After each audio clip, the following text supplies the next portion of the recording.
Sujet qui fâche, formé sans cadre ni outils.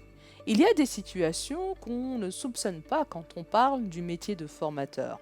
On imagine des supports clairs, une organisation plutôt solide, une équipe assez bien soudée, mais parfois la réalité c'est tout l'inverse. On arrive dans une formation sans cadre, sans outils, sans contenu, avec juste notre énergie, avec juste notre intuition et notre envie d'aider. Et dans ces moments-là, on se retrouve à devoir tout construire soi-même, tout en accompagnant des apprenants qui, eux, attendent de nous des réponses, de la structure et de la confiance. C'est une réalité bien silencieuse, mais réelle. Bienvenue dans mon univers, la voix de la formatrice, où je partage sans filtre la réalité du terrain entre passion, doute et engagement.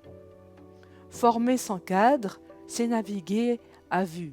C'est passer des soirées à créer des supports, à inventer ou à se réapproprier des contenus, à s'inspirer de ressources, à improviser des outils de suivi tout en gardant le sourire face aux apprenants. C'est aussi, en même temps, sentir le poids du double rôle, être à la fois formateur, enseignant, psychologue, administratif, c'est-à-dire pompier du quotidien. Et pourtant, malgré le manque de moyens, on continue. On le fait pour qui? Pour ces apprenants qui comptent sur nous, même quand le système ne nous donne pas les moyens de tout faire. Parce que former, ce n'est pas seulement transmettre des savoirs, c'est créer du lien, c'est maintenir l'équilibre et c'est faire tenir debout une formation qui parfois ne tenait qu'à un fil. Et ça, personne ne le voit vraiment.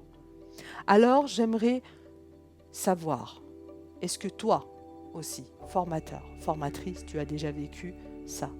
Est-ce que ces moments où tu devais faire avec rien et pourtant donner le maximum? Dis-le-moi en commentaire parce que ton expérience compte et qu'ensemble, on peut rendre visible cette réalité qu'on vit trop souvent en silence.